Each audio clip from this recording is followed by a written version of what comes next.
Hey guys, welcome back to the channel. Today's video is about another character that I'm looking forward to playing as in Wuthering Waves. Who is that character, you ask? Well, it's the leader of the Midnight Rangers, the general himself, Jiyan, who has a strong sense of justice and resolve. I really wanted to dive into what he really does and why he's my second favorite character in the game. So Jiyan has the powerful ability to summon a powerful Yinlin, which is a freaking dragon, from the winds, making him practically invincible in battle. His basic attack, Lone Lance, allows him to perform up to 5 attacks continuously, causing aerial damage to the enemy. But then you have his heavy attack, where he performs a thrust that consumes his stamina and also causes aerial damage. But it can also be turned into Windborne Strike. You can activate this by holding the basic attack during your heavy attack, and it causes Jiyan to do a mid-air attack after the heavy attack finishes. I know guys, it sounds complicated, but stick with me here.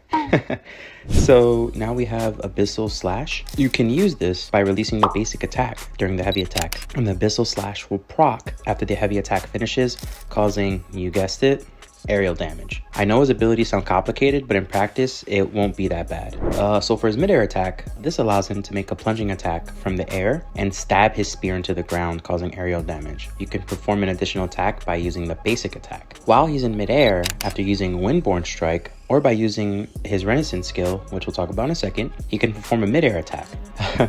Jiyan has a lot, but we're not even done yet, so let's continue. After Jiyan manages to dodge an attack, he's able to attack the enemy with a spear to cause aerial damage. And now we can finally talk about his Renaissance skill, Wind Queller. So Wind Queller makes him dash forward a certain distance, causing aerial damage. And not only can he activate this skill on the ground, but he can also activate it in midair as well. And then we can talk about Jiyan's Renaissance Liberation, Emerald Storm Prelude. After using his ultimate, he enters into a state called King Long mode, which allows him to have an increased anti-interruption. So if an opponent tries to attack him while he's planning to do an attack, it won't interrupt him as much. It also changes his basic attack and heavy attack into the Lance of King Long, which lets him perform up to 3 consecutive attacks, causing aerial damage and counting as if you're doing heavy attack damage. And now we can talk about Jiyan's forte, which is called King Long at War. So stick with me here. When he casts Renaissance skill Wind Queller, and if he has 30 or more resolve, he consumes 30 resolve to increase the damage of his Renaissance skill Wind Queller by 20%. When Jiyan is in King Long mode, the damage of Wind Queller is increased by 20% and no longer consumes his resolve. We'll get into what resolve is soon. Jiyan's forte lets him practically change his ultimate from Emerald Storm Prelude to Renaissance Liberation, Emerald Storm Finale. So when Jiyan's using his Renaissance Liberation,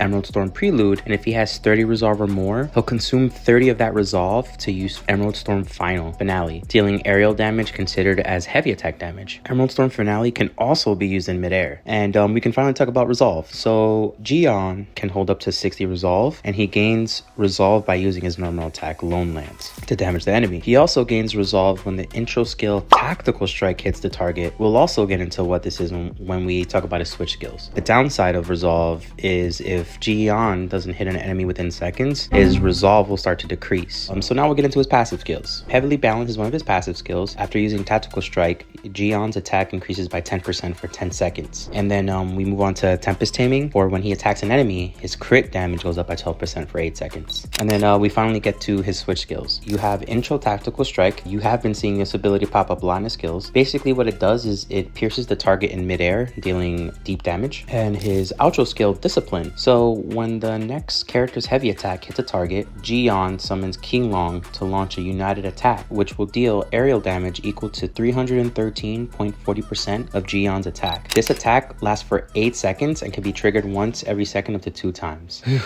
Guys, I know that was a lot for it to sink in, but I just want to say thank you so much for sticking through the video and learning more about Jiyan's character and how he plays. Hopefully listening to this video, watching the video can maybe sway you to playing Jiyan. You know, he's pretty freaking cool. But yeah, hopefully this helps you understand his skills a little bit more. Thank you so much for watching the video. Please like, comment, and subscribe to the channel. Thank you so much and have a good one.